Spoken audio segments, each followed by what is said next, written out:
in the highest.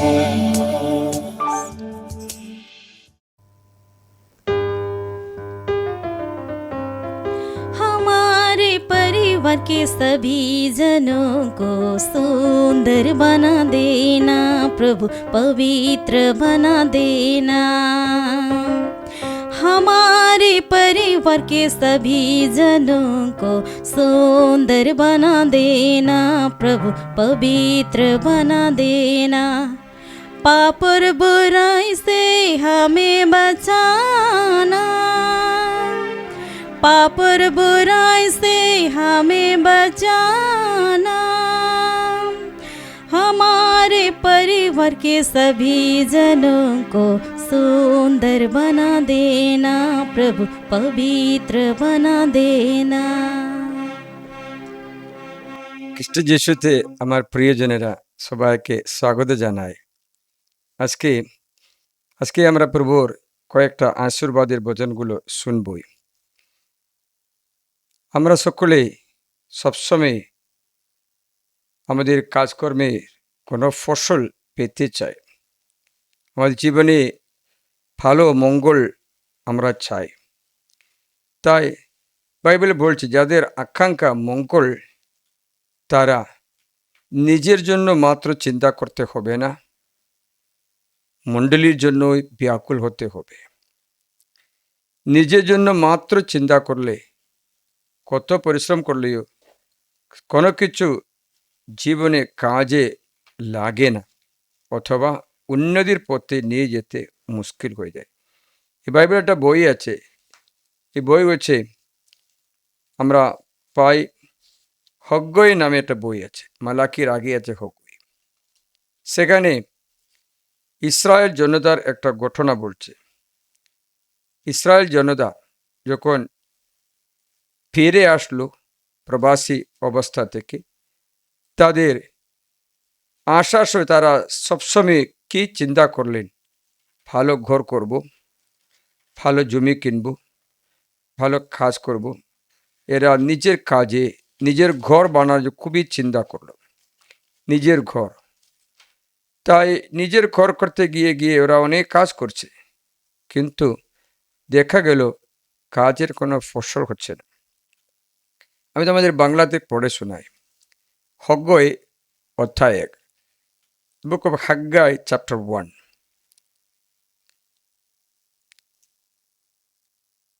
দারিয়ুস রাজার দ্বিতীয় বর্ষের ষষ্ঠ মাসে প্রথম দিনে নবী হগ্গইয়ের মধ্য দিয়ে প্রভুর বাণী শেয়ালটিয়েল সন্তান জুদা প্রদেশপাল জেরুব্বাবেলের কাছে ও যেহোশদাকে সন্তান মহাযাজক যশোয়ার কাছে এসে উপস্থিত হল। সেনাবাহিনী পূর্বে কথা বলছি, এই লোকেরা নাকি বলছে প্রভুর মন্দির পুনর্নির্মাণ করার সময় এখনো আসেনি। তখন নবী হগ্গইয়ের মধ্য দিয়ে প্রভুর বাণী এসে উপস্থিত হয়ে বলল, এ কি তোমাদের নিজেদের 7-8টা গৃহে বাস করার সময়, যখন এই গৃহ মানে প্রভুর ঘর উচ্ছন্ন অবস্থায় রয়েছে? তাই সেনাবাহিনী প্রভু একথা বলছেন, তোমাদের ব্যবহার একটু লক্ষ্য করো। তোমরা অনেক বীজ বুনেছ, কিন্তু অল্প সংগ্রহ করেছে। খেয়েছ, কিন্তু তৃপ্তি পাওনি।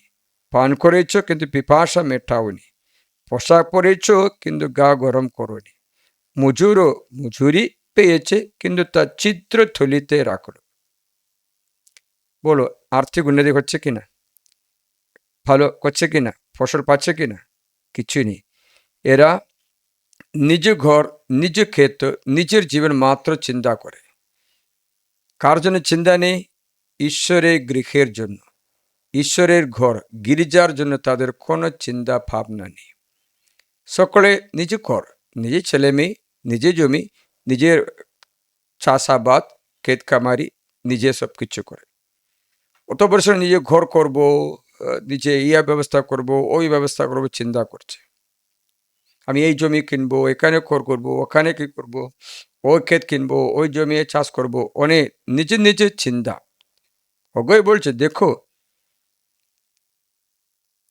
নিজ নিজ জীবনে নিজেদের ছাদ আটটা গৃহে বাস করার সময় যখন প্রভুর গৃহ উচ্ছন্ন অবস্থা রয়েছে, তার জন্য দেখলো তাদের সবকিছুতে উন্নতি আগাতে পারছে না। প্রথমে গির্জা, পরে নিজের গৃহ, প্রথমে প্রভুর কাজ, পরে নিজের ব্যবস্থা, প্রথমে মণ্ডলীর জন্য অন্তরে ব্যাকুলতা, তারপরে নিজের জন্য হয়। ঈশ্বরের জন্য যাদের ব্যাকুলতা আছে, ঈশ্বর তাদের জন্য ব্যাকুল থাকবে। বাইবেলটা বাণী শোনাবো, বাকিটা আমি শোনাবো, এবং এই বাণী শুন।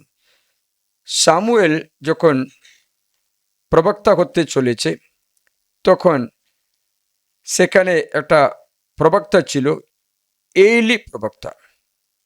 এলি, তার দুটি ছেলে ছিল, পিনাহাস আর হফনি। এই এলি কি হয়েছে, তার ছেলে মেয়েদের প্রভুর ভয়ে মানুষ করতে ভুলে গেছে। এর কারণটা এই যে এলি অনেক কাজে ব্যস্ত হচ্ছে, বাড়ির টাইম পাচ্ছে না, ঘর দেখাশোনা করতে টাইম পাচ্ছে না। তা ছেলেরা এমন একটা স্বভাবে মানুষ হল। তেমনি কি হয়েছে জানো, ছেলেরা দুষ্টমি করতে দেখা বাবা ছেলেদের সংশোধন করেনি। দুটো ছেলে তো ওদের না আনসুনি করা, না দেখা ফান করছে, দেখলে দেখেন। বাইবেল বলছে এদের ব্যাপারে, প্রথম সামুয়েল অধ্যায় 2-তে আপনি এই বাক্যটা শুনবে, 12 বাক্যটা শুনবে। এলির 2 ছেলে পাষণ্ডই ছিল, তারা প্রভুকে মানত না। দেখো, প্রভুকে মানত না, নয় যে আপনার ছেলে আপনার মেয়ে ঈশ্বরকে যদি না মানে মানুষ হয়ে, তবে এদের আগাতে বেশি সময় আগাতে পারবে না, পিছিয়ে যাবে। লোকদের প্রিয় যাজকদের ব্যবহার এরূপ ছিল, কেউ বলি দিতে এলে যখন তার পশু মাংস সিদ্ধ করা হতো, তখন যাজকদের চাকর ত্রিকণ্ঠক একটা শুল হাতে করে আসতো এবং কড়াই বা হাঁড়ি বা মালসা বা পাত্রে তা দ্বারা কোপ দিয়ে তাতে যা উঠত তা সবই যাজক নিজের জন্য দাবি করত। ওরা বলছে এরকম করতে নেই। চর্বি পড়াবার আগে যাজকদের চাকর এসে যে বলি দিচ্ছিল তাকে বলল, যাজকের জন্য আমাকে কাঁচা মাংস দাও। তিনি তা জলসে খাবে, তোমার কাছ থেকে তিনি সিদ্ধ মাংস নেবে না। মানে হচ্ছে এরা প্রভুর কোনো নিয়ম মানছে না। মানে হচ্ছে আজকে আমাদের অনেক ছেলে মেয়েদের ব্যবহারে পিতামাতারা এই দুঃখ পেতে পারে। 22 পদ শুনি, এলি খুবই বৃদ্ধ ছিলেন এবং ইসরায়েলের প্রতি তার ছেলেরা কেমন ব্যবহার করত এবং সাক্ষাৎ তাঁবুর দ্বারে যে স্ত্রীলোকেরা সেবায় নিযুক্ত তাদের সঙ্গে তাদের যে মিলন হতো, এ সমস্ত কথা তার কানে আসতো। যে ছেলেরা ব্যভিচার করছে, বাবা দেখছে, বাবা তাদের সংশোধন করতে যায় না, শুধু তাদের এই বলেছে, তোমরা এমন ব্যবহার করছো কেন? আমি তো সমস্ত লোকদের মুখে তোমাদের জঘন্য আচরণের কথা শুনতে পাচ্ছি। না সন্তান আমার, না, তোমাদের বিষয়ে আমি যা শুনি তা ভালো নয়। তোমরা তো প্রভুর জনগণকে পথভ্রষ্টই করছো। মানুষের বিরুদ্ধে পাপ করলে পরমেশ্বর তার পক্ষে বিচার করতেও পারবে, কিন্তু মানুষ প্রভুর বিরুদ্ধে পাপ করলে কে তার হয়ে প্রার্থনা করবে? কিন্তু তবুও তারা পিতার কথা কান দিত না। দেখে বলে, কেননা প্রভু তাদের বোধ করতে সিদ্ধান্ত নিয়েছিলেন। ওরা বাঁচতে পারছেন। পরে ঈশ্বর সামুয়েল দ্বারা জানালো। 29 পদটা শুনবে, 29। তাই আমি আমার আবাসে যা উৎসর্গ করতে আজ্ঞা করেছে, আমার সেই বলি ও নৈবেদ্যগুলো তোমরা কেন পায়মারি দিচ্ছ, এবং তুমি কেন আমার চেয়ে তোমার ছেলেদের প্রতি বেশি সম্মান দেখাচ্ছ? হ্যাঁ, তোমরা আমার জনগণ ইসরায়েলের প্রতি যত নৈবেদ্যের সেরা অংশ খেয়ে মোটাসোটা হয়েছ। অতএব ইসরায়েলের পরমেশ্বরের উক্তি, প্রভুর উক্তি আমি ঠিকই বলেছিলাম, তোমার কুল ও তোমার পিতৃকুল যুগ যুগ ধরে আমার সাক্ষাতে চলবে, কিন্তু এখন প্রভুর উক্তি আর তেমন হবে না। কারণ যারা আমাকে সম্মান করে আমিও তাদের সম্মান করব, যারা আমাকে অবজ্ঞা করে তারা অবজ্ঞার বস্তু হবে। দেখেছিলে, মানে ঈশ্বরের অবজ্ঞা করা ব্যক্তি আর আগাতে পারবে না। তাই আমাদের ছেলে মেয়েদের শিখিয়ে দেয়নি। আমরা প্রভুরই জন্য ব্যাকুল না হলে, প্রভুর মন্দির খ্রিস্ট বিশ্বাসী আমরা যেন ব্যাকুল না হয়ে থাকলে, আমরা নিজেরা কত পরিশ্রম করলেও এক পয়েন্ট যখন আসে ওখানে থেকে যাবে, আর আগাবে না, তারপরে নিচে চলে যাবে। তার জন্য খগ্গই বলেছে, তোমরা নিজে কাজে মাত্র চিন্তা করছো, মণ্ডলীর জন্য কোনো চিন্তা নেই কেন? মণ্ডলীর জন্য কোনো চিন্তা নেই কেন? তোমরা একটা বা দুটো বাচ্চাকে জন্ম দিচ্ছ, তো মণ্ডলীকে পরিচালনা করবে কে? পুরোহিত হবে কে? তোমার ঘরে পুরোহিত করছে না কেন? মণ্ডলী পুরোহিতের সেবার জন্য আপনার ঘর দিয়ে একজনকে আপনি যেন জন্ম দেয় না কেন? প্রভুর সেবা করতে, নবীর কাজ করতে অথবা বাণী প্রচারকদের একটা আপনার ঘরে জন্ম দেয় না কেন? প্রভুর শিক্ষা দিতে, আপনাদের পাপমোচন দিতে, আপনাদের মিশা অর্পণ করতে আপনাদের ঘরে একজনকে প্রভুর সেবার জন্য দায় না কেন? আমরা একটা বা দুটো বাচ্চাকে জন্ম দিই, আমরা কখনো মণ্ডলী যে চিন্তা করছে না তো। আমি বলি, তোমাদের কুটুম্বে মিনিমাম 5টা বাচ্চা জন্ম হোক, একটা প্রভুর সেবা করতে, একটা দেশকে সেবা করতে, আর বাকি সকল জনতাকে আপনাদের সেবা করতে। একজন শিষ্টজনক হতে পারে, একজন বুড়ো করতে পারে, একজন রাষ্ট্র সেবা যেতে পারে, আরেকজন আপনার কুটুম্বের সেবা করতে পারে। বুঝতে পারছিলে? মানে হচ্ছে ঈশ্বরের জন্য, মণ্ডলীর জন্য, ক্যাথলিক বিশ্বাস প্রচার করার জন্য অথবা আমার ধর্মীয় বিশ্বাস আঁকড়ে ধরে রাখার জন্য আমরা কোনো পরিশ্রম করি না। বিশ্বাসের জন্য ব্যাকুল নয়, বিশ্বাসের সম্পত্তিকে আঁকড়ে ধরা বস্তু মনে করেন না।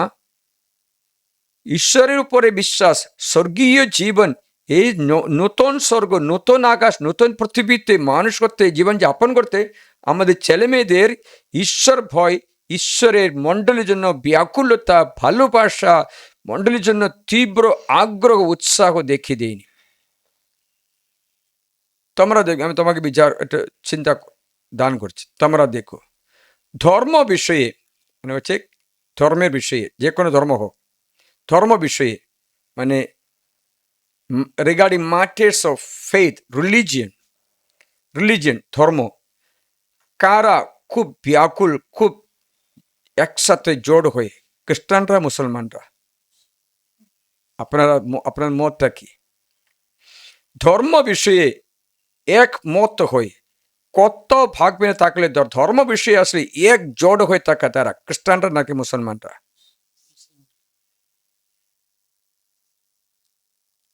মানে হচ্ছে অনুগ্রহের একটা রাস্তা হচ্ছে মণ্ডলীর জন্য ব্যাকুল থাকা, মণ্ডলীর সেবার জন্য তোমাদের হৃদয় চটপট করা, মণ্ডলীর সেবার জন্য মাত্র আপনারা চিন্তা না করে নিজ ঘরে নিজ খাবার ব্যবস্থা, নিজ সন্ধান ব্যবস্থা মাত্র চিন্তা করে, তবে সে ব্যক্তি কাল কোনো মতো কোনো সমস্যার সম্মুখীন হয়ে বিশ্বাস ত্যাগ করে মণ্ডলী ঘৃণা করতে পারে। কারণ জগতের ভালোবাসা ঈশ্বরকে ঘৃণা করবে লেখা আছে। জগতের জন্য বন্ধুত্বই ঈশ্বরের সঙ্গে শত্রুতা হবে। তার জন্য ছেলেমেয়েরা কালকে গিরিজাকে শত্রু মনে করবে, গিরিজা মিশা প্রার্থনা ঘৃণা করবে। কারণ জগতের সঙ্গে বন্ধুত্বে মাত্র আমরা মানুষ করে দেই। জাকবের 4 কি বলছে? 4 পথে কি বলছে? জাকবের 4 পথে কি লেখা আছে? অবিশ্বস্ত স্ত্রীলোক সকল, এই বলে ডাকছে, অবিশ্বস্ত স্ত্রীলোক সকল, তোমরা কি জানো না যে জগতের সঙ্গে বন্ধুত্ব হলো ঈশ্বরের সঙ্গে শত্রুতা? তাই যে কেউ জগতের বন্ধু করতে চায় সে নিজেকে ঈশ্বরের শত্রু করে তোলে। নাকি তোমরা মনে করো যে শাস্ত্র বৃথাই বলে তিনি যে আত্মা আমাদের অন্তরে বাস করিয়েছেন তাকে উত্তপ্ত ভালোবাসেন? তিনি মহত্তর অনুগ্রহ দান করবে। এজন্য শাস্ত্র বলে ঈশ্বর অহংকারীদের প্রতিরোধ করেন, বিনম্রদের অনুগ্রহ দান করেন। তাই তোমরা ঈশ্বরের প্রতি বাধ্য হও, দিয়াবলকে প্রতিরোধ করো, তবে সে তোমাদের কাছ থেকে দূরে পালাবে। তোমরা ঈশ্বরের কাছে এসো, তিনিও তোমাদের কাছে আসবেন। হে পাপী সকল, হাত শুদ্ধ করো, হে দমনা সকল, হৃদয় নির্মল করো, তোমাদের হীন অবস্থা স্বীকার করো, শোকার্ত হয়ে চোখের জল ফেলো, তোমাদের হাসি সঙ্গে তোমাদের আনন্দ বিষণ্ণতায় পরিণত হোক। প্রভুর সম্মুখে নিজেদের নমিত করো, আর তিনি তোমাদের উন্নীত করবেন। মানে হচ্ছে জগতের সঙ্গে বন্ধুত্ব করে আমাদের ছেলে মেয়ে মানুষ হচ্ছে, ঈশ্বরের সঙ্গে বন্ধুত্ব নেই, গিরিজার সঙ্গে সম্পর্ক নেই, গিরিজার আমাদের ব্যাকুলতা নেই, আমাদের আকাঙ্ক্ষা নেই। We are not jealous for the Lord and the work of the Lord. We are not zealous. We are not very much interested in the work of the Lord and about the church and the work of the Lord. প্রভুর মন্দির, প্রভুর গির্জা, তারই সেবা, তার জন্য আমাদের মধ্যে এই ব্যাকুলতা, এই আনন্দ, এই দায়িত্ববোধ অনেক ব্যক্তিদের কাছ থেকে চলে গেছে। ওরা মনের জন্য কোনো চিন্তা করছে না। সকালে উঠলে স্বামী বা ছেলে বা মেয়ে, স্কুল, পড়াশোনা, খাবার, বাজার, শেষ। নিজের ঘরে নিজের বিষয়ে মাত্র। বাইবেল ঠিকই বলেছে, তেমন ব্যক্তি জগতের সঙ্গে মাত্র বন্ধুত্ব করে চলে আস্তে আস্তে ঈশ্বরের শত্রু হয়ে থাকবে, এবং মনে ঈশ্বরের সঙ্গে গিরিজা প্রার্থনা তুমি আস্তে আস্তে অবহেলা করবে। তারপরে কি হবে? আস্তে আস্তে সে জাতি, সে বংশ, সে কুল, সে ঘর শেষ হয়ে যাবে। ভক্তিহীনদের বংশ নিশ্চিহ্ন হবে, লেখা আছে। ভক্তিহীনদের বংশ নিশ্চিহ্ন হবে বলছে। তাই আস্তে আস্তে বংশ নিশ্চিহ্ন হয়ে যাবে যখন আপনার ছেলে মেয়ে ঈশ্বরের গিরিজার জন্য ব্যাকুল না হয়ে, ঈশ্বরের সেবার জন্য আগ্রহ, ইচ্ছা অথবা উৎসাহ না হয়ে থাকলে, মনে রাখবেন আস্তে আস্তে সে বংশ শেষ হয়ে যাবে। আমি তোমাদের শোনাচ্ছি, এই বচনটা শুনবে।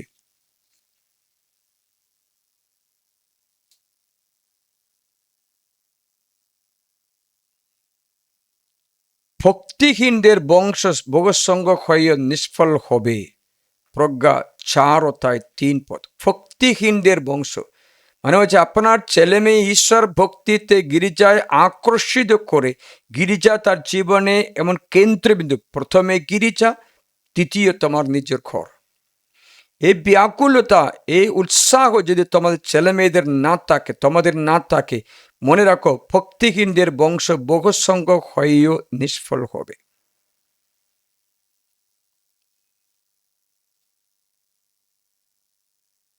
তাদের ফল বৃথা হবে, খাবার মতো পরিপক্ক নয়, কোনো কাজেই লাগবে না। ঝড় জঙ্গার তীব্র আঘাতে উৎপাটিত হবে।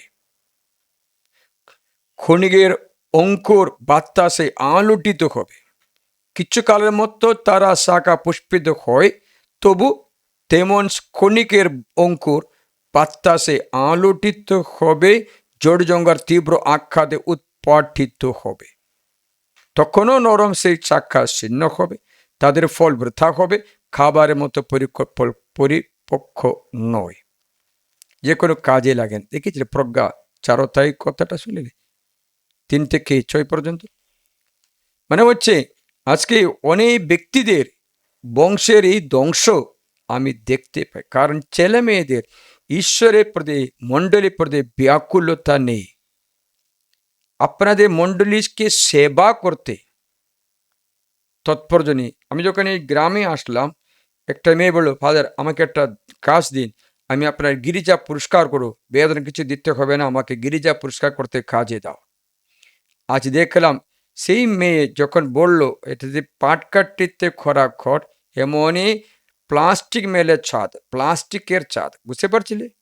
এখন তার 2টি ছেলে ভালো মতো পড়াশোনা করে চাকরি পায়, এখন আরো আরো ঈশ্বর ভয়ে থাকে। হ্যাঁ, পাকা ঘর। প্রিয়জন, এই গ্রামে আমার নিজের চোখে দেখলাম ঈশ্বরের মণ্ডলীকে ঘৃণা করা ব্যক্তিদের সংখ্যাও বাড়ে। তাহারা জগতের সঙ্গে বন্ধুত্বের তাদের ছেলে মেয়েদের শিক্ষালো। এমন এই ব্যবস্থা নবী খোকের মধ্যে দিয়ে প্রভুর বাণী, একই তোমাদের নিজেদের ছাদ আটা গৃহে বাস করার সময় যখন এই গৃহ উচ্ছন্ন অবস্থায় রয়েছে, তাই সেনাবাহিনী প্রভুর কথা বলছে, তোমাদের ব্যবহার একটু লক্ষ্য করো, তোমরা নিজেকে লক্ষ্য করে দেখো, তোমার ছেলে মেয়েদের ভবিষ্যৎ মঙ্গল হচ্ছে কিনা, তোমাদের ছেলে মেয়েদের পড়াশোনা করছে কিনা, তোমার ছেলের স্বভাবটা ভালো হচ্ছে কিনা, ছেলে মেয়েদের বিবাহ হচ্ছে কিনা, তাদের বংশ করতে চাইছে কিনা, তার বিয়ে করতে চাইছে কিনা, ওদের জীবন পাত্রী পেতে পাচ্ছে নাকি, ওদের চাকরি হচ্ছে নাকি, ওদের চরিত্র ভালো কি, ওরা ঈশ্বর ভীরু আছে কি, দেখো, আপনি যাচাই করে দেখো।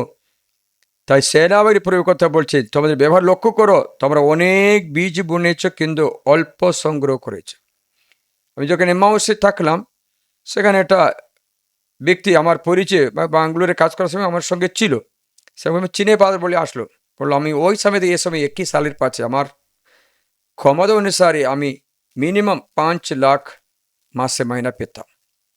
আমার সংখ্যা যে আমার মতো পড়াশোনা করতে 5, 6, 8 লাখ মাসে মাইনা পাচ্ছে, আমি এখনো এতটুকু মাত্র পাই। জিজ্ঞাসা গিরিজার জন্য তবে আকাঙ্ক্ষা আছে? নেই। এরা যে সংস্থায় কাজ করে সেখানে প্রতিদিন পৌঁছা করছে, ওদের প্রসাদটা নেবে, ওদের প্রদীপটা নিয়ে ওদের প্রণাম করবে। মানে হচ্ছে ঈশ্বর ভক্তি বিষয়ে তার কোনো ঠান নেই, বুঝতে পারছিলে?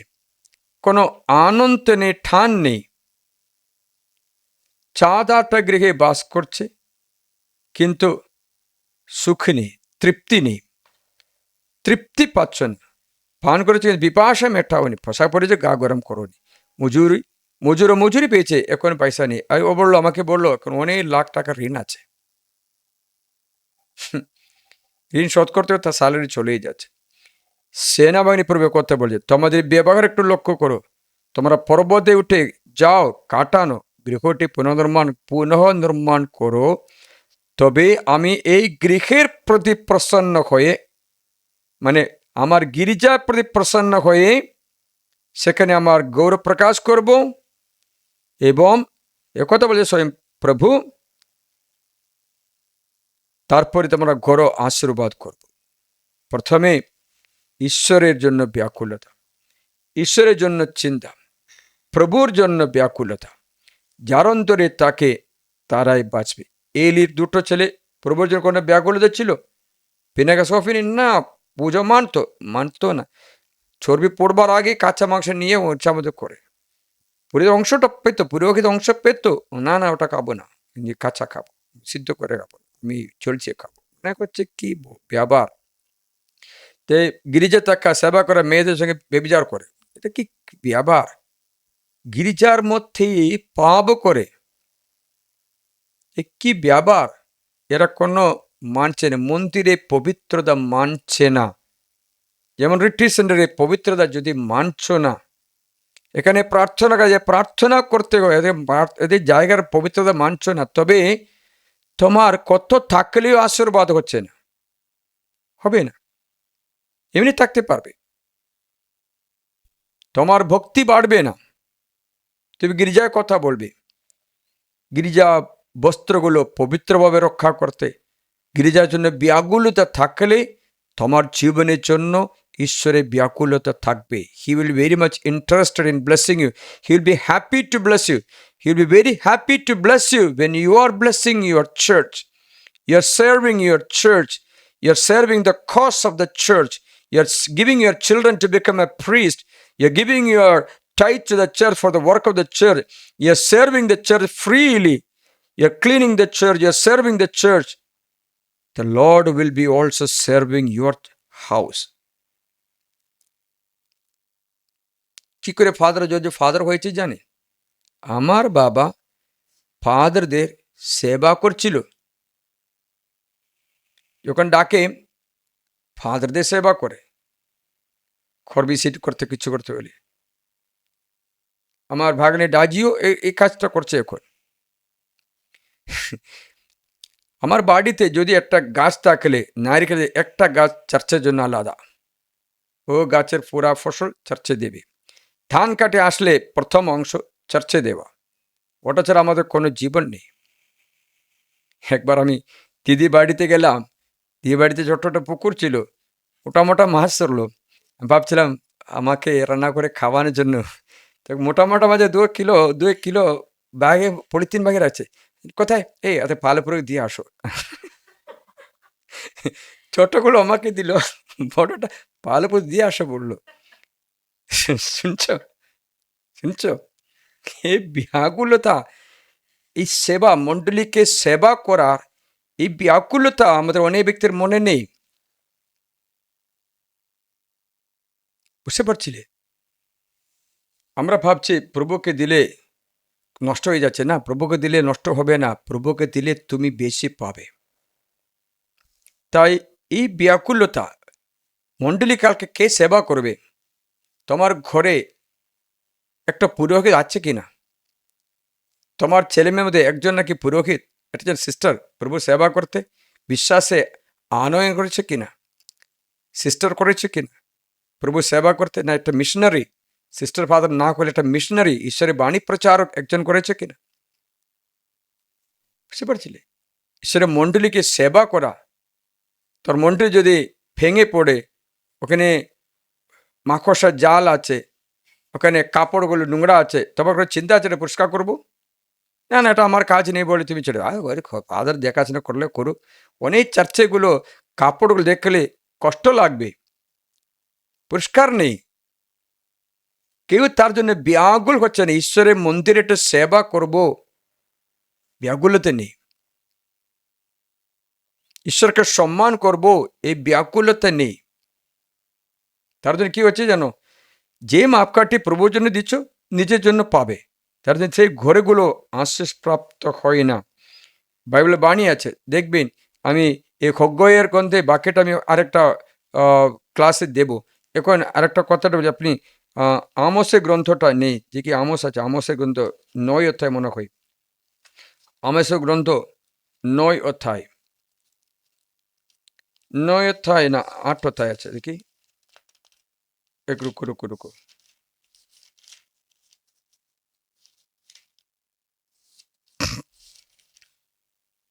6 অধ্যায় আছে, আমোসের গ্রন্থ 6 অধ্যায়। 6 অধ্যায় আপনারা যদি পারে 1 থেকে আমি পড়ে শোনাবো, একটু কান দিয়ে শুনবে। আমোসের গ্রন্থ অর্থাৎ হচ্ছে আমোস চ্যাপ্টার 6 1 to 7, দয়া করে শুনবে।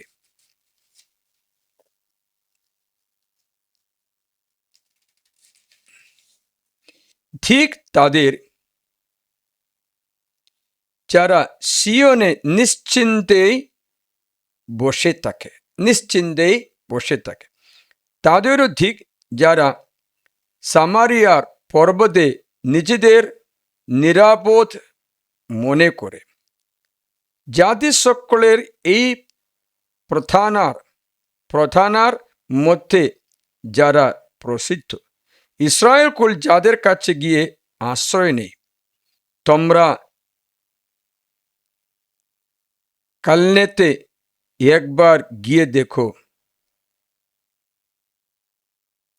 সেখান থেকে মহদি হামাতে এগিয়ে যাও,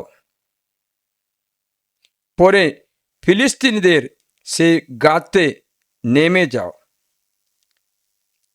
তারা কি তোমাদেরই দুই রাজ্যের চেয়ে শ্রেয়, কিংবা তাদের অঞ্চল কি তোমাদের অঞ্চলের চেয়ে বড়?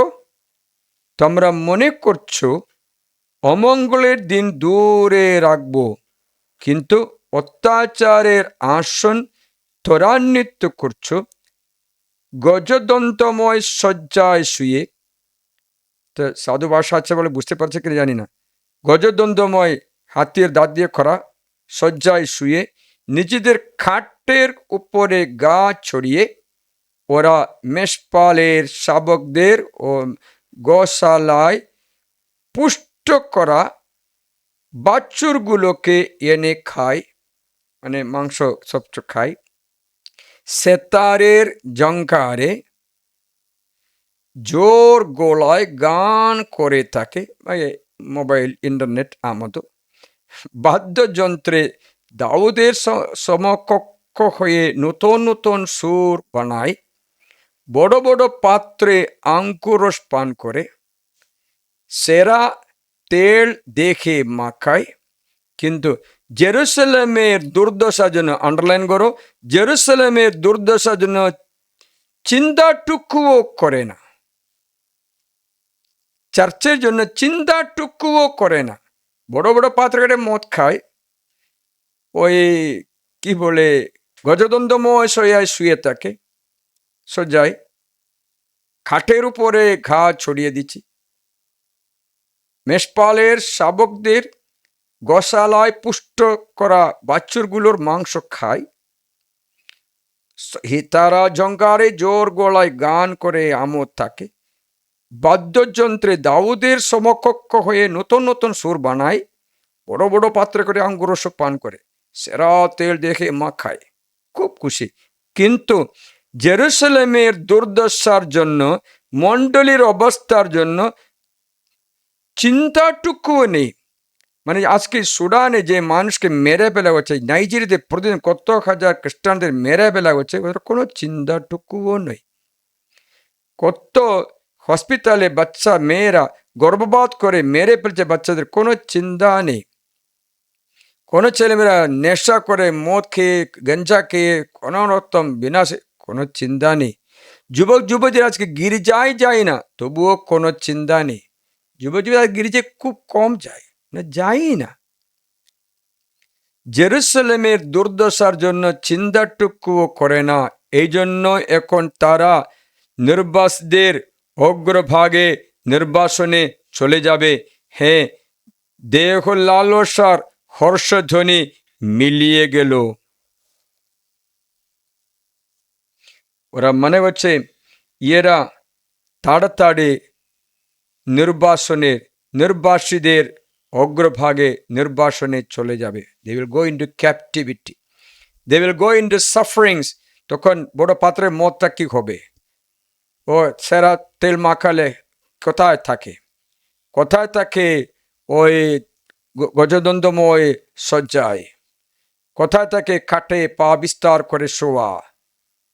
কোথায় গোশালে বাছুরের পুষ্ট বাছুরের মাংস? কি লাভ? এখন বন্দি দশায় পরিণত হবে। মানে শয়তান তাদের ধ্বংস করবে, তাদের বংশ আস্তে আস্তে নষ্ট হয়ে যাবে। যখন গির্জার জন্য কোনো চিন্তা ব্যাকুলতা না থাকে, মণ্ডলীর জন্য, বিশ্বাসের জন্য, প্রভুর সেবার জন্য, প্রভুর বাণীর জন্য কোনো চিন্তা নেই।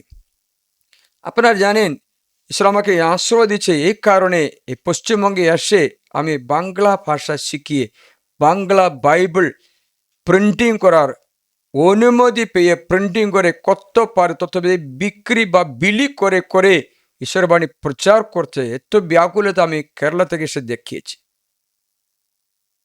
তার জন্য ঈশ্বর আমাকে সাহায্য করে। আপনারা চাইলে আপনার দশমাংশ পাঠাও, আমি আরো বাংলা বাইবেল প্রিন্টিং করব। এই ভাষায় জনতা এখানে 10.5 কোটি মতো পশ্চিমবঙ্গে আছে, বাংলাদেশে 19 কোটি জনগণ আছে, ভারতে অন্য দেশে সব মিলে বাংলা ভাষা বলা ব্যক্তির সংখ্যা মোটামুটি 40 থেকে 50 কোটি আছে। এদের সন্তান সন্ততিকে ঈশ্বরের শিক্ষায় আনয়ন করতে, উদ্বুদ্ধ করতে, এই জগতের ভালোবাসা থেকে ঈশ্বরের ভালোবাসার দিকে টেনে আনতে, যীশুখ্রিস্টের মূল্যবান শিক্ষা দিয়ে উদ্বুদ্ধ করে বাঁচানোর জন্য তোমার কোনো ব্যাকুলতা আছে কিনা? তোমার কোনো চিন্তা আছে কিনা? অথবা তুমি নিজ নিজ ঘরের জন্য গজদ্বন্দ্বময় শয্যায় শুয়ে খাটের উপরে পা বিস্তার করে, এমনই বড় বড় পাত্র করে মদ খেয়ে নেশা করে টেলিভিশন অন করে মোবাইল ইন্টারনেটে দেখে টাইম কাটায়, কোনো ইয়ে করে বিবিচার করো না সুখ আমোদ করো করে নিজে জীবন যাপন করো। যাকবের বংশ জেরুসালেমের জন্য কোনো চিন্তা না থাকে, ভাই বলছে প্রবাসী হয়ে যাবে, নির্বাসীদের মতো অগ্রভাগে আগে তোমাদের নিয়ে যাবে। বুঝতে পারছিলি? এতগুলো মানে হচ্ছে আমাদের ছেলে মেয়ে হাতছাড়া হবে। আমি একবার রিট্রিটে দেখলাম, বাবা মা ছেলে যে কান্নাকাটি করছে, ছেলে মাতাল নেশা করছে, ছেলে পাগল, কখনো কোনো ভালো হঠাৎ খারাপ। একটা পরিবার বোম্বে থেকে আমাকে প্রতিদিন মতো বিরক্ত করে থাকে। আমার ছেলে প্রার্থনা করবো আপনি আকর্ষণ করে দাও, আমার ছেলেকে শয়তান ধরেছে বলে। পাক্কা মানসিক রোগী মতো আছে, এখন মানসিক রোগী সেন্টারে আছে। এ নিয়ে কি বলে আমি রক্ত খাবো, কিচ্ছু পায় না, নিজের পা কেটে রক্ত খেতে শুরু করলো। রাখা যাবে না। এবার আমাকে জিজ্ঞেস, আমার ছেলে কাঁদছে, আমি বাড়িতে নিয়ে আসবো ফাদার, আপনি প্রার্থনা করে বাড়িতে নিয়ে আসবো? বাড়িতে নিয়ে আসলে আরো খারাপ হয়ে যাবে। ওই একটাই ছেলে, এরা দুজনে গভর্নমেন্ট সার্ভিসে, বাঙ্গেনে গভর্নমেন্ট সার্ভিসে কাজ ছিল। এই একটাই ছেলের জন্য এখন এরা কত বছর কাঁদছে জানো? এরা কখনো গির্জার জন্য চিন্তা করে না। 500 বাচ্চাকে জন্ম দিয়ে একটা পুরোহিত বানানোর জন্য, একজন সিস্টার বানানোর জন্য, একজনকে রাষ্ট্রে কোনো কাজে বানানোর জন্য, একজনকে কুটুম্ব বানানোর জন্য, কারণ আমরা বিভিন্ন কাজের জন্য তোমাদের ছেলে মেয়ে যে আমার মাথায় দেখো চুল আছে নাকি? কম আছে। চুল থাকলে চারদিকে বাঁধতে পারবে, চুল না থাকলে কি করে বাঁধতে বলো তো? শুনছে কিনা? মাথা চুল থাকলে চারদিকে বাঁধা যাবে, এখন মাথা চুল নেই তো কি করে বাঁধবো? মানে তো আপনার ঘরে ছেলে মেয়ে নেই তো কি করে ঈশ্বর আশীর্বাদ দেবে? কোথায় দেবে আপনার আশীর্বাদ? কোথায় আপনার মন্ডলী সেবা করা ছেলে কোথায়, মেয়ে কোথায়? ব্যাকুলতা আছে কিনা? আজ গির্জা ভেঙে পড়লে, আজ মন্ডলী বিশ্বাস হারিয়ে যুবক যুবতীদের নেশা করলে আপনার কোনো চিন্তা আছে কিনা? আপনার নিজের ছেলে মেয়ে মাত্র ভালো থাকলে হবে? মনে রাখবেন, আপনার ছেলে মেয়ে নিজে ভালো থাকবেন, যখন অন্য ছেলেমেয়েরা খারাপ হয়ে যায় আস্তে আস্তে আপনার ছেলেমেয়েরা ওই রকম হবেই। এটা প্রকৃতির নিয়ম। আপনার ছেলে যে চিন্তা করার সঙ্গে সঙ্গে বাকি ওই রকম চমক যুবক যুবতীদের জন্য, ছেলে মেয়েদের জন্য ব্যাকুল হয়ে তুমি কিছু না কিছু করো মণ্ডলীর জন্য, এদের জন্য কিছু করো। ডন বস্কোর মতো যুবকদের পরিচালকের একটা সংখ্যা বানাও, নাহলে ভিনসেন্ট ডি পলের মতো কোনো আমার প্রতিপালক ভিনসেন্ট ডি পল, ভিনসেন্ট সমাজ থেকে আছি আমি। ভিনসেন্ট ডি পল কী করলেন? গরিবদের সেবার জন্য সংখ্যা বানিয়ে সিস্টারদের সংঘ, পুরোহিতদের সংঘ, missionaries of charity, sisters of charity, daughters of charity, last rate the congregation mission স্থাপন করা। সে ভিনসেন্ট ডি পল তোমার ঘরে কখন জন্ম হবে? ব্যাকুলতা কোথায়? ভিনসেন্ট ডি পল ছিল প্রথমবারে সেমিনারি ফরমেশন, পুরোহিত বানানো সেমিনারি ফরমেশন নিয়ম শুরু করা প্রথম ব্যক্তি ভিনসেন্ট ডি পল। গরিবদের সেবায় প্রতিপালক ভিনসেন্ট ডি পল। এই ভিনসেন্ট ডি পল তোমার ঘরে কখন জন্ম হবে? এই আদর্শ খ্রিস্ট যিশুর মণ্ডলীর জন্য সেবা, এখন সে একটা প্রভি, একটা ল্যান্ডলর্ডের ঘরে কাজ করে, ওদের রাজার প্রভি। সেখানে কাজ করার সময় প্রভীর একটা চিন্তা, তার একটা ছেলে আছে, ছেলেকে বিশপ বানাবো। ওরকম ওরকম বানাচ্ছে, আমাদের মতো না, ওই সময় ওরকম বানাচ্ছে, আমার ছেলেকে বিশপ বানাও। ভিনসেন্ট ডি পল সেখানে উপদেষ্টা ছিল, উপদেষ্টা, councillor. He has to give counselling, his opinion, then only ওরা কাউন্সিলিং দিলে মাত্র হবে। ভিনসেন্ট বলছেন, ও ছেলে বিশপ হওয়ার যোগ্য নই, আমি রেকমেন্ডেশন করবো না, আমি রেকমেন্ডেশন করবো না। তখন মা রাগে একটা কাঠে চেড়ে বসে, কাঠে একটা ভিনসেন্ট মাথায় মারলো, মাথা ফেটে গেল, রক্ত ঝর ঝর করে ঝরছে। তো ভিনসেন্ট হাত দিয়ে মাথা রক্ত দেখে, ও দেখো একটা মায়ের বাচ্চার জন্য স্নেহ কত গভীর, বললো। তার ছেলে কত চিন্তা করবে, কিন্তু ভিনসেন্টের পর মন্ডলী চিন্তা নেই, এইটা বিশপ হলে মন্ডলীকে বিনাশ করবে, কোনো ব্যাকুলতা নেই, কোনো চিন্তা নেই, আত্মায় পরিত্রাণের কোনো চিন্তা নেই। তো ভিনসেন্ট রেকমেন্ড করে না, তখন মা তাকে মারলো, মাথা ফেটে গেল। ভিনসেন্ট বলে, দেখো দেখো দেখো মায়ের কত গভীর স্নেহ ছেলের জন্য। এই ভিনসেন্টের বলে এই নম্র স্বভাব, এই নম্র, তাই 5টা পুণ্যগুলো আমাদের প্র্যাকটিস করতে বললো। Simplicity, humility, meekness, mortification, zeal for the soul. Simplicity, humility, meekness, mortification, zeal for the soul.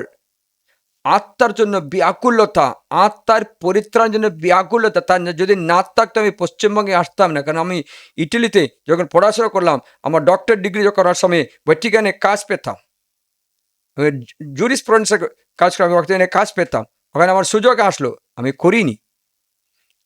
আমার প্রভুরই ছেলে মেয়েদের সেবা করে দৌড়ে আসলাম। প্রিয়জন, আমি বলে দিচ্ছি,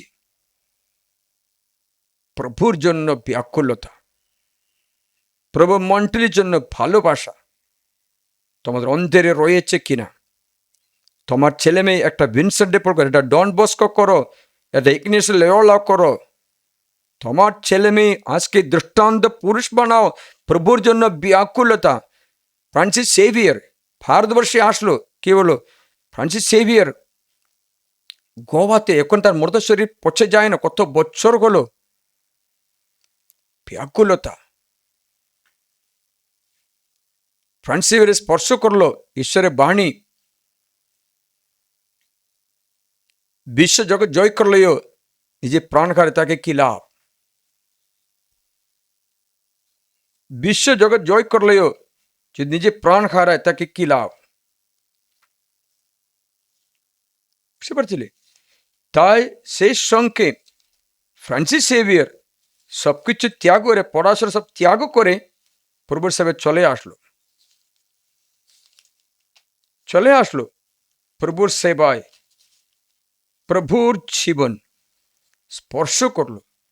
প্রভু তাকে, প্রিয়জন, মন্ডলীর জন্য ব্যাকুলতা, a zeal for the soul, the church। তোমার নিজের জীবন যদি নষ্ট হলেও এই ব্যাকুলতা। আপনারা জানেন ঈশ্বর কেন দাউদের বংশকে বেছে নিয়েছে? জানেন দাউদকে বেছে নিয়েছেন কি জানো? দাউদ দেখলেন গলিয়াত মন্ডলীকে চ্যালেঞ্জ করে, ইহুদের চ্যালেঞ্জ করে, এত লম্বা চড়া বড় মানুষ ছিল, তাকে পরাজয় করতে পারছে না। তখন দাউদ কি বললেন? আমার মন্ডলীর জন্য আমি মরতেও রাজি, আমি যাবই, সকলে পিছিয়ে গেলেও আমি এগিয়ে যাবই। তাই প্রভুর কাছে প্রার্থনা করে 5খানা পাথর মাত্র একটু গুলতিও হাতে নিয়ে ও যাচ্ছে গলিয়াতকে। এই গলিয়াতের সম্বন্ধে যদি জানতে চাইলে আমি তোমায় শোনাচ্ছি। ফিলিস্তিনদের শিবিরের থেকে গলিয়াত নামে এক বীর যোদ্ধা বেরিয়ে এলো। সে গাতের মানুষ 6.5 হাত লম্বা, 6.5 হাত লম্বা। তার মাথার ব্রোঞ্জের শিরস্ত্রাণ ছিল এবং সে আঁশের মতো বোনা বর্মে সজ্জিত ছিল। বর্মটা ব্রোঞ্জের, তার ওজন 60 কিলো। তার পা ব্রোঞ্জের পাত্তায় আবৃত, ব্রোঞ্জের একটা খড়গ তার কান্তে ঝুলানো। তার বর্ষার লাঠির তাঁতির কোটি কাঠের সমান ছিল ও তার বর্ষার ফলার ওজন ছিল 5 কিলো। এই ব্যক্তিকে লড়াই করতে যাচ্ছে, তো 7.5 7.5 লম্বা, এত লম্বা। এখানে দাউদ এত ছোট, 20 বছরের ছেলে, এত ছোট, ওরকম দেখতে হবে, ওর মুখ দেখতে হবে, শুনছো? কিন্তু দাউদের অন্তরে মন্ডলীর জন্য চিন্তা করলো যে তুমি তুমি কাকে চ্যালেঞ্জ করেছো? আমার প্রভুকে চ্যালেঞ্জ করেছে বলে, আমাকে নয়। দেখি কি বলে আমি শোনাবো। 45-50 শুনবি, প্রথম সামুয়েল 17-তে 45-50 শুনবি, দেখবি, তোমাদের শোনা আছে, দেখবি। দাউদ উত্তরে ওই ফিলিস্তিনকে বললেন, তুমি তলোয়ার, বর্ষা, খড়গ নিয়েই আমার কাছে এগিয়ে আসছো, কিন্তু আমি সেনাবাহিনী প্রভুর, ইসরায়েলের সৈন্যদের পরমেশ্বরের নামে যাকে তুমি লড়াইতে আক্রমণ করেছো, তারই নামে তোমার কাছে এগিয়ে আসছি। মনের ব্যাকুলতা, মন্ডলীকে বাঁচার জন্য, ইসরায়েল জনতাকে বাঁচার জন্য প্রাণ হাতে নিয়ে 5টা পাথর নিয়ে যাচ্ছে, সেনাবাহিনী প্রভুর নামে যাচ্ছে। কি হলো জানো? বর্ষা ফেলছে, এরকম করছে, তখন দাউদ এড়িয়ে এড়িয়ে এড়িয়ে লাস্টে তার একটা গুলতিতে একটা পাথর নিল, ঘুরে দেখলো কোথায় এই সাউলের মাথায় কোনো জায়গা পেয়েছে, কপালে একটু ছোট্ট পাথর ঢুকে, কপালে ছোট্ট পাথর, বাকি পুরা লোহা দিয়ে বানানো, কপালে একটু ছোট্ট পাথর, এত ছোট্ট পাথর ঢুকবে, বেশি না, এক ছোট্ট পাথরটা নিল, করে ঘুমালো, পুরো ঢুম করে দিল, বম্বের মাত্র চলে গেলো, এই পাথর ভিতরে ঢুকে এক সাইড পয়েন্টে ঢুকে বাইরে বের করলে পিছন দিকে, সেই সময়ে ধুম করে গলিয়াতের সামনের দিকে পড়লো, দৌড়ে গিয়ে গলিয়াতের খড় নিয়ে ওকে পরাজিত করলে। মন্ডলীর জন্য ব্যাকুলতা। প্রিয়জন, এই এই এই দাউদের একটা কথা আপনার শোনাবো।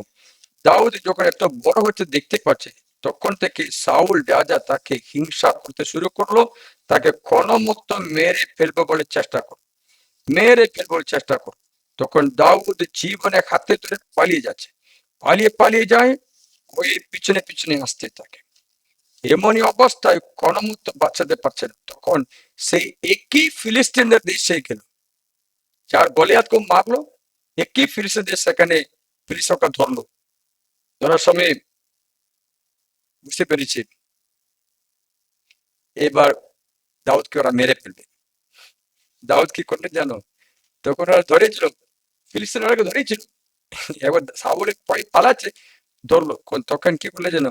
ওর মুখে ফেনা তুলতে শুরু করলো, মুখে ফেনা তুলতে পাগলের মতো শোনাবো। প্রথম সামুয়েল অধ্যায় 21 আপনি 11 থেকে শোনাবো। সেদিন দাউদ উঠে সাউলের কারণে পালিয়ে গাতের রাজা আকিশের কাছে গেলেন। আকিশের অনুচারীরা তাকে বলল, এই লোক কি দেশের রাজা দাউদ নয়? লোকে কি নেচে এরই বিষয়ে একসরে গেয়ে বলতো, সাউলের আখ্যাদে পড়লো হাজার হাজার, দাউদের আখ্যাদে লক্ষ লক্ষ প্রাণ। একতার কারণে উদ্বিগ্ন হলেন। গাতের রাজা আকিশকে যথেষ্ট ভয় পেলেন। তখন তিনি ওদের চোখের সামনে পাগলের মতো ব্যবহার করতে ও ওদের হাতে ক্ষিপ্ত লোকের মতো ব্যবহার করতে লাগলেন। তিনি নগরদ্বারের পাল্লা আঁচড়াতেন ও নিজের দড়ির উপরে লালা ঝরতে দিতেন, পাগলের মতো। এতে আকিশ তার অনুসারে বললেন, দেখো, তোমরা নিজেরাই দেখতে পাচ্ছ লোকটি পাগল, তবে একে আমার কাছে কেন আনলে? আমার কি পাগল লোকদের অভাব আছে কিনা, যে তোমরা একেও আমার সামনে পাগল আমি করতে এনেছো? তেমন লোক কি আমার ঘরে আসবে? ছেড়ে দাও বলেছে, ছেড়ে দিল। এখন দেখবে ফিলিস্তিন দেশে আছে, ওকে ধরলো, ছেড়ে দিল। তখন দাউদ যখন ফিলিস্তিন দেশে থাকে, তখন শোনা গেল কেইলা নামে একটা জায়গা, ইসরায়েলের জায়গার নাম হচ্ছে কেইলাতে ফিলিস্তিনরা আক্রমণ করতে যাচ্ছে। ওরা করলো, ওরা মেরে ফেলবে ফিলিস্তিনরা, এই খেলা দেশে ইসরায়েলে মেরে ফেলবে। তখন দাউদ দিচ্ছেন, আরে বাবা, খেলা আমার ছেলে মেয়েদের, আমার বংশকে মেরে ফেলছে। তো বাচ্চা আবার ব্যাকুল। দাউদকে একথা জানালেন যে, দেখুন ফিলিস্তিনেরা কেইলা অবরোধ করছে ও সমস্ত খামারে যত শস্য লুট করে নিচ্ছে। একদম 23 অধ্যায়। দাউদ প্রভুর অভিমতে যাচনা করলেন, আমি কি যাব এই ফিলিস্তিনের আঘাত করতে পারবো? প্রভু দাউদকে বললেন, যাও, তুমি সেই ফিলিস্তিনদের আঘাত করবে ও কেইলা ত্রাণ করবে। দাউদের লোকেরা তাকে বলল, দেখুন না, তো আমাদের এই জুদা দেশে ভয় করা যথেষ্ট কিছু আছে। জুদা দেশে থাকতে দিচ্ছে না, তো সাউল মারবে আপনাকে। এখন এই ফিলিস্তিনের দেশেও আপনি আমাদের শত্রু করতে তুলছে কেন? এদের লড়াই করতে চুপ করুন না, ওরা মরে গেলে মরে যাক, আপনি নিজেকে বাঁচাও না। এটা ন্যায় চিন্তা না? যদি তুমি কোথাও আশ্রয় নিও, সেই ব্যক্তি তোমাকে ডাকতে দিয়েছে, তাহলে ওর ভিতরে লড়াই করতে যাবে? নিজের বাড়িতে আসলে তোমাকে মেরে ফেলবে, চাউল মেরে ফেলবে।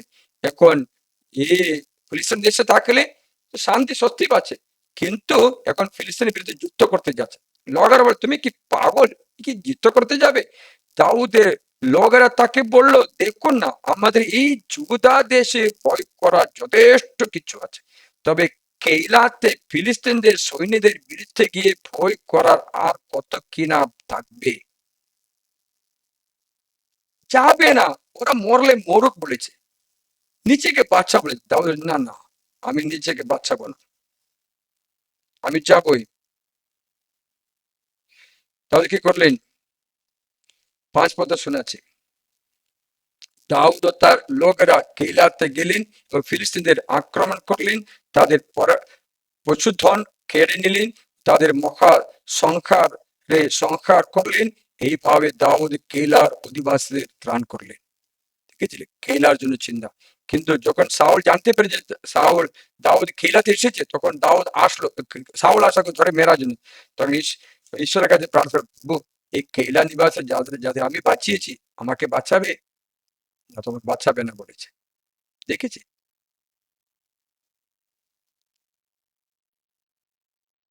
আমি তোমাকে শুনেছি, বাণীটা শুনুন। দাউদ বললেন, হে প্রভু ইসরায়েল পরমেশ্বর, তোমার দাস আমি শুনতে পেয়েছি যে সাউল কেইলাতে এসে আমার কারণে এই শহর উচ্ছেদ করতে তৈরি করছে। কেইলার লোকেরা কি আমাকে, দেখো শোনো, কেইলার লোকেরা কি আমাকে তার হাতে তুলে দেবে?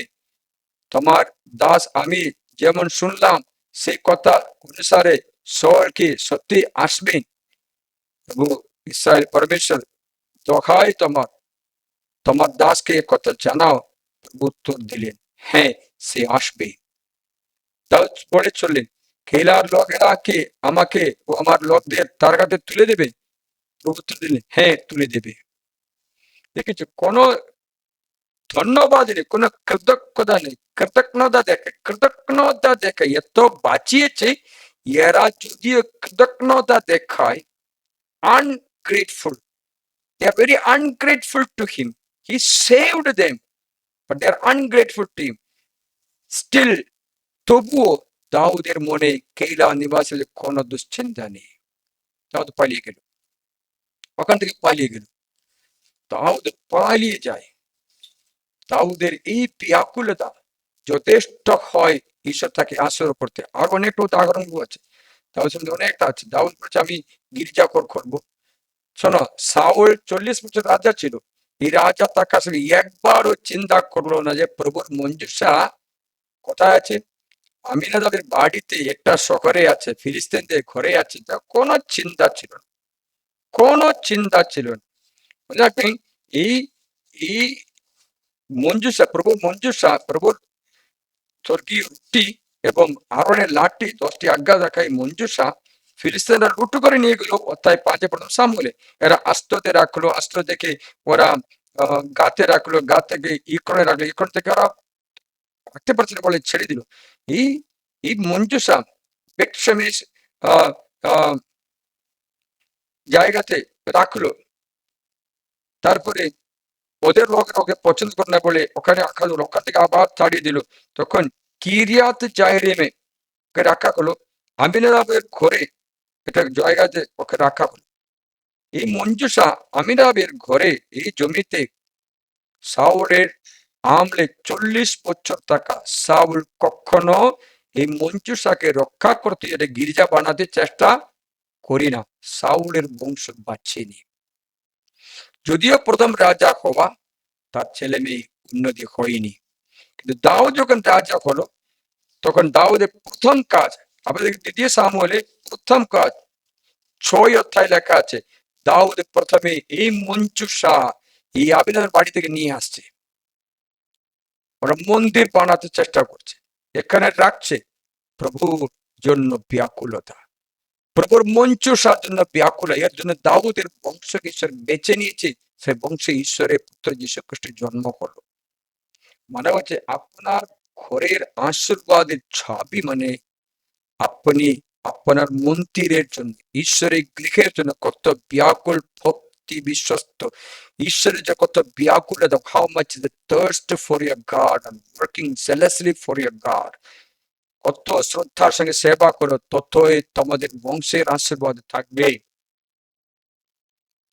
মন্ডলীর জন্য ব্যাকুলতা বজায় রাখতে, মন্ডলীর জন্য চিন্তা করতে, মন্ডলীর জন্য সেবা করতে তোমাদের অনুরোধ করি, তোমাদের সবকিছু দিয়ে মন্ডলীর সেবা, মানে আজ থেকে শোনা যাবে মন্ডলী বিষয়ে, গিরিজার বিষয়ে, ধর্ম বিষয়ে খ্রিস্টানরা সবচেয়ে একত্র থাকতে হয়। অন্য জাতিরা আজকে অন্য জাতিরা একত্র থাকছে, খ্রিস্টানরা কোনো একতা নেই, কারণ ব্যাকুলতা নেই মন্ডলীর জন্য। কতজন মন্ডলীকে ভালোবাসে, আমি কত শুনলাম, কত ভিডিও মন্ডলীর বিরুদ্ধে কথা বলে, পুরোহিতের বিরুদ্ধে কথা বলে, সিস্টারের বিরুদ্ধে কথা বলে, নোংরামি করে, কত শুনলাম। মন্ডলীকে ভালোবাসো, মন্ডলীকে তোমার গৃহ, তোমার প্রধান ঘর গিরিজা, তোমার নিজ ঘর তোমার জন্মস্থল। তো প্রথম আকাঙ্ক্ষা ঈশ্বরের মন্দিরের জন্য ভক্তি ভালোবাসা, দ্বিতীয় হচ্ছে নিজের ছেলে মেয়েদের জন্য। প্রথমে রবিবার দিন পালন করো, বাকি দিনগুলো পরে। প্রথমে তুমি প্রার্থনায় ঈশ্বরের বাণী বাইবেলকে সম্মান করা, বাকি সবকিছু পরে। তবে দেখো তোমাদের এই ব্যাকুলতা, এই আসক্তি দেখে ঈশ্বর তোমাদের ঘরে কিনা আসল করবে। এই গ্রন্থে বাক্যটা জানাবো, হাট্টুপাত করি, এটা তোমার আনন্দ বিষয় যেন হয়।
যিশু তোমায় আরাধনা, জীবন দিয়ে করি আরাধনা। যিশু তোমায় আরাধনা, জীবন দিয়ে করি আরাধনা। হৃদয় দিয়ে ভালোবাসি তোমায়, হৃদয় দিয়ে ভালোবাসি তোমায়, হৃদয় দিয়ে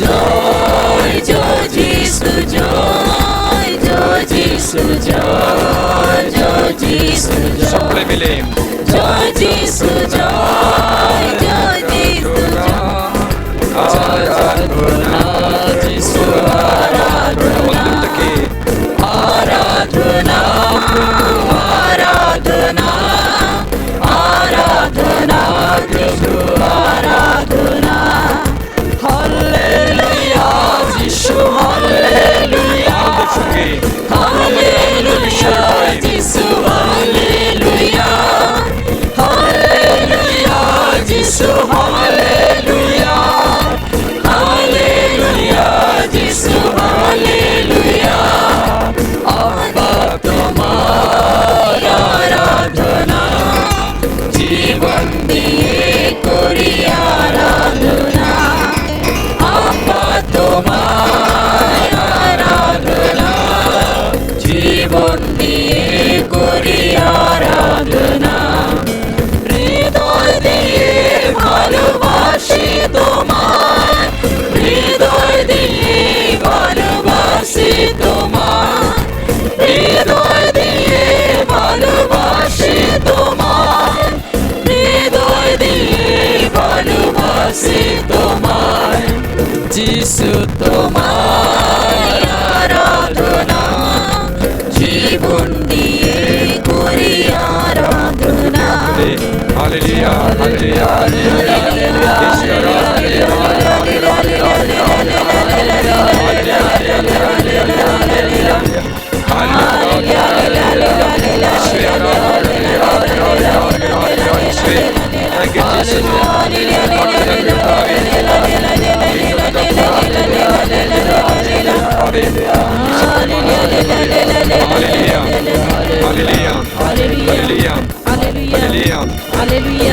প্রার্থনা করছি আমাদের পিতা মাতারা যেন ঈশ্বর ভীরু হয় আমাদের পিতা মাতারা যেন ঈশ্বর ভীরু হয় আমাদের ছেলে মেয়েদের তাদের ছেলে মেয়েদের প্রভু ভয়ে মানুষ করতে গির্জায় ভালোবাসতে গির্জার আকর্ষিত করতে ছোট্টবেলা থেকে পেটে বাচ্চা থাকার সময় থেকে মুখে দুধ খাওয়ানোর সময় থেকে বাচ্চাকে গির্জার ভক্তি ভালোবাসা শিখিয়ে দিতে প্রভু গির্জা প্রার্থনা বাইবেল সব বিশুদ্ধ জিনিস বিশুদ্ধ রক্ষা করতে আমাদের ছেলে মেয়েদের শিখিয়ে দিতে আশীর্বাদ করি তারা যেন ঈশ্বরের সঙ্গে আসক্ত হয় ঈশ্বরের সঙ্গে আকর্ষিত হয় ঈশ্বরকে আপন করতে পারে যিশুর স্পর্শ স্নেহ স্পর্শ পায় ভক্তি পায় আমাদের ছেলে মেয়ে বিশ্বাসে দৃঢ় হয় আমাদের ছেলে মেয়ে বচনে দৃঢ় হয় আমাদের ছেলে মেয়ে বিশ্বাসে ভক্তিতে বচনে দৃঢ় হতে পারে প্রার্থনা প্রভু যিশু আজকে অনেক ছেলে মেয়েদের জন্য ব্যাকুল করা পিতা মাতারা জন্য বুঝতে পারে যে তাদের ছেলে মেয়েদের ছোট্টবেলা থেকে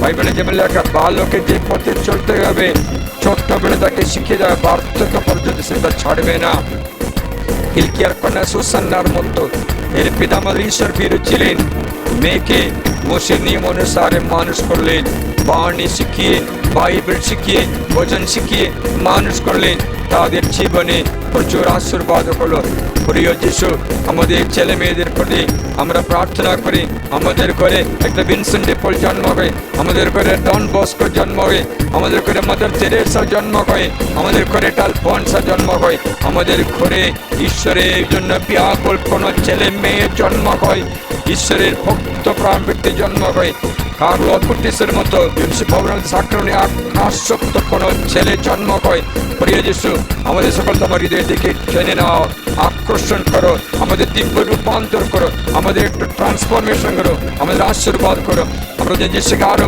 ভালোবাসতে যিশুর জন্য ব্যাকুলতা চিন্তা মন্ডলীর জন্য আনন্দ আকর্ষণ ব্যাকুলতা চিন্তা সেবার ইচ্ছা আমাদের দান করো পিতা পুত্র পবিত্র আত্মার নামে আমিন হালেলুয়া হালেলুয়া হালেলুয়া হালেলুয়া সাক্রামেন্টে আশীর্বাদ গ্রহণ করো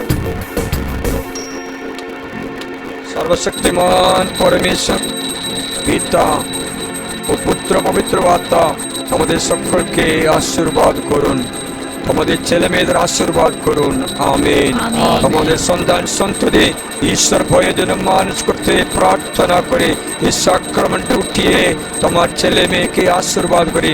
ঈশ্বর বীরটা বংশ জন্ম হয়, ঈশ্বর ভক্ত বিশ্বস্ত বংশ জন্ম হয়।